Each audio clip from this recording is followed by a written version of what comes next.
नमस्कार. आजच्या व्हिडिओमध्ये मी तुम्हाला वसुबारसची पूजा अगदी सोप्या पण योग्य पद्धतीने विधिवत कशी करायची, पूजा मांडणी एकदम सोपी आहे. तसेच या दिवशी कुठला नैवेद्य दाखवायचा, कोणते नियम पाळावे, तसेच या दिवशी कुठले पदार्थ खाऊ नयेत, तर अशी वसुबारसची संपूर्ण माहिती सांगणार आहे. पण त्याआधी तुम्ही चॅनलवरती नवीन असाल तर चॅनलला लाईक करा आणि सबस्क्राईब देखील करा. कमेंटमध्ये श्री स्वामी समर्थ किंवा ओम महालक्ष्मी नमः लिहायला विसरू नका. दिवाळीचा पहिला दिवस म्हणजे वसुबारस. या दिवसापासूनच खऱ्या अर्थाने दिवाळीला सुरुवात होते. या दिवसापासूनच आपण सायंकाळी घराच्या बाहेर वरती आकाशकंदील लाईट्स लावतो. घराच्या बाहेर पणत्या लावतो आणि या दिवशी रमा एकादशी पण आहे. तर या वर्षी 17 ऑक्टोबर 2025 शुक्रवारचा दिवस या दिवशी आलेली आहे वसुबारस. यालाच गोवत्स द्वादशी असं पण म्हणतात आणि गावाकडे गाय गोराची बारस असं पण म्हणतात. अनेक जन्माच्या कामना पूर्ण व्हाव्यात तसेच आपल्या मुलाबाळांना सुख व चांगले आरोग्य मिळावे यासाठी या दिवशी गायीची तिच्या वासरासह पूजा केली जाते. त्यासाठी या दिवशी प्रत्येक घरातील स्त्रीने आपल्या मुलाबाळांना चांगले निरोगी आरोग्य मिळावे, भरपूर सुख संपत्ती लाभावी यासाठी वसुबारसची पूजा करायची आहे. अनेक ठिकाणी स्त्रिया या दिवशी उपवास करतात आणि सायंकाळी बाजरीच्या भाकरी आणि गवारीच्या शेंगा खाऊन हा उपवास सोडला जातो. गावाकडे मात्र बाजरीची भाकरी, गवारीच्या शेंगा, राळ्याचा भात आणि एखादी उसळाचे पदार्थ बनवून या दिवशी घरातील देवांना नैवेद्य दाखवला जातो आणि ज्यांच्या घरी गाय, गुरे, वासरे आहेत त्यांच्या घरी पुरणपोळीचा स्वयंपाक केला जातो. दिवाळीची सुरुवात याच दिवसापासून होते. त्यामुळे या दिवशी आपल्याला दारामध्ये रांगोळी काढायची आहे, आकाश दिवा लावायचा आहे, दिव्यांची रोषणाई करायची आहे. वसुबारस यातील बारस या शब्दाचा अर्थ द्वादशी किंवा 12वा दिवस असा होतो. म्हणून या दिवशी 12 दिवे लावायचे असतात आणि मग ते तुम्ही अंगणामध्ये तुळशीजवळ, रांगोळीवर, मुख्य दरवाजासमोर लावू शकता. तर या दिवाळीच्या पहिल्या दिवशी आपल्याला सकाळी लवकर उठायचं आहे. आपल्या घरासमोरच अंगण स्वच्छ करून तिथे सडा रांगोळी करायची आहे आणि सायंकाळी तुळशीचे पूजन केल्यानंतर आपण गोमातेचं पूजन करायचं आहे. ही पूजा सायंकाळी करायची असते पण तुम्हाला वेळ नसेल तर तुम्ही सकाळी पण ही पूजा करू शकता.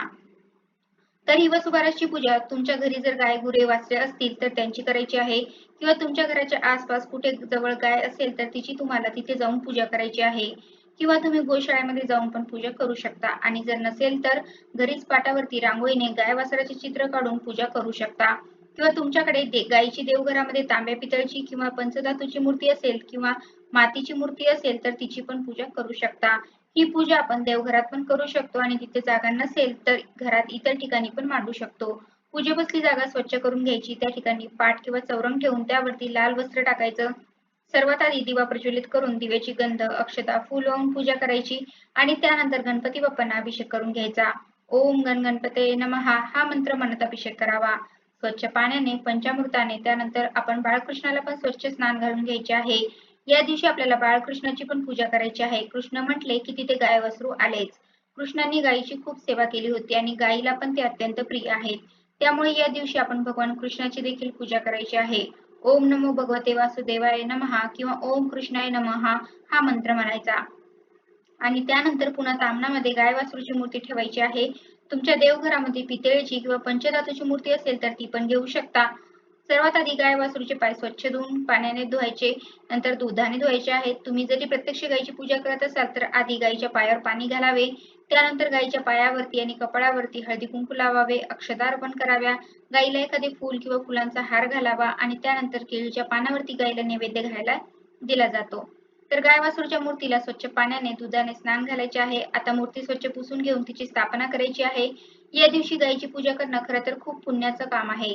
त्यामुळे या दिवशी जमलं तर तुम्ही अशी का होईना पूजा नक्की करा. तुमच्याकडे जर गायीची मूर्ती नसेल तर तुम्ही या दिवशी किंवा या दिवसाच्या आधी नक्कीच खरेदी करून या दिवशी गायीच्या मूर्तीची स्थापना देवघरात नक्की करा. त्यानंतर पाटावर थोड्या अक्षता ठेवून त्यावरती गाय वासरूची मूर्ती स्थापन करायची आहे.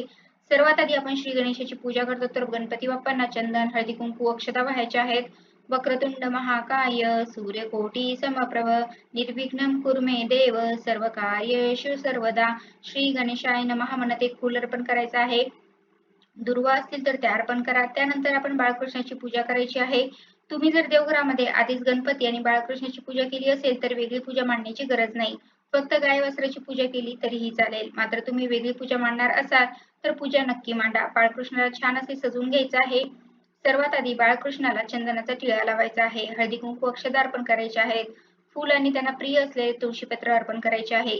त्यानंतर गाय वासराची पूजा करायची आहे. आपल्या हिंदू धर्मात गायीला अत्यंत पवित्र मानलं जातं. गायीला गोमाता म्हटले जाते. आपल्या भारतीय संस्कृतीमध्ये गायीला मातेचा दर्जा देण्यात आला आहे.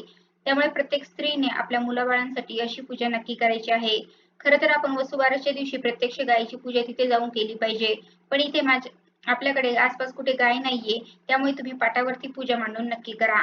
पण तुमच्या घरी किंवा घराजवळ खरंच कुठे गाय असेल तर तुम्ही तिथे जाऊन नक्कीच पूजा करा. खऱ्या गायीची पण अशीच पूजा करायची आहे. गायीला हळदी कुंकू अक्षता फूल अर्पण करायचे आहेत, दिव्याने ओवाळायचं आहे. ही पूजा सायंकाळी 3 संध्याला केली जाते. सायंकाळी 7 ते 8 या वेळामध्ये तुम्ही ही पूजा करू शकता.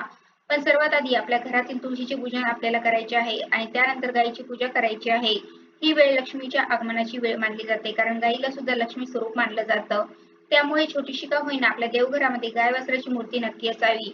ज्यावेळी देव आणि दानव यांच्यात समुद्रमंथन झालं, त्या समुद्रमंथनातून 5 प्रकारच्या कामधेनूंची उत्पत्ती झाली होती. त्यातील नंद नावाची जी कामधेनूसाठी हे व्रत केलं जातं. त्यानंतर गायीची पूजा केल्यानंतर दूध ओवाळायचं, त्यानंतर नैवेद्य दाखवायचा, गणपती बाप्पांना गुळ खोबऱ्याचा आणि गायीला गोडधोडाचा नैवेद्य दाखवायचा म्हणून नमस्कार करायचा आहे. तुम्ही जर खऱ्या गायीची पूजा केली तर तिच्या अंगाला स्पर्श करून नमस्कार करायचा आहे.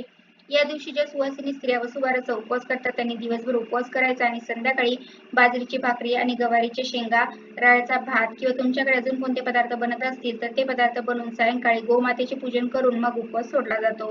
प्रत्येक भागामध्ये प्रत्येक सण साजरा करण्याची पद्धत थोडीफार वेगवेगळी असते. तुमच्याकडे ज्या पद्धतीने हा सण साजरा केला जातो त्या पद्धतीने करू शकता. तुम्ही जर आपल्या घराच्या जवळ कुठे आसपास जाऊन पूजा केली तर तिथे जाऊन तुम्ही खरं तर यथाशक्ती दक्षिणा द्या. गायीच्या मालकाजवळ तुम्हाला शक्य असतील तेवढे पैसे यथाशक्ती तुम्ही नक्की द्या. 500, 1000, 100 रुपये आणि त्यांना सांगा की या पैशातून तुम्ही तुमच्या गायीचं संगोपन करा. या पैशातून तिची होईल तेवढी सेवा करा. म्हणजे तुम्ही जेवढे पैसे द्याल त्या पैशातून गायीला चारा आणा. कारण आपण स्वतः गाय पाळू शकत नाही, तिची सेवा करू शकत नाही. गाय ही खूप पुण्यकारी असते. तिच्या उदरामध्ये 33 कोटी असतो.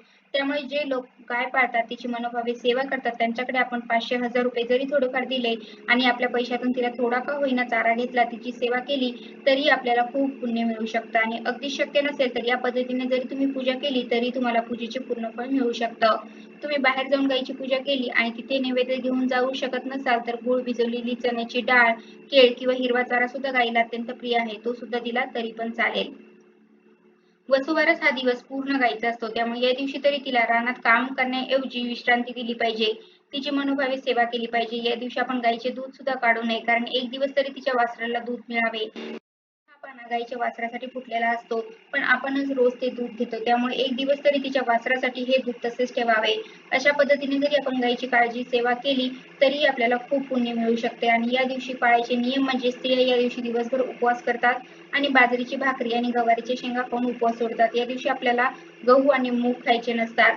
तसेच या दिवशी दुधापासून बनलेले पदार्थ, दूध, दही, तूप, पनीर असे त्या पदार्थ, त्याबरोबर तळलेले पदार्थ खात नाही. तसेच या दिवशी तव्यावर बनलेले खाल्ले जात नाही. तर अशा प्रकारे हे नियम पाळण्याचे प्रयत्न करा.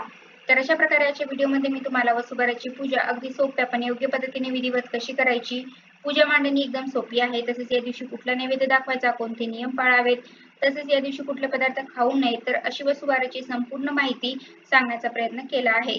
कसा वाटला तुम्हाला माझा आजचा व्हिडिओ कमेंट करून नक्की सांगा. धन्यवाद.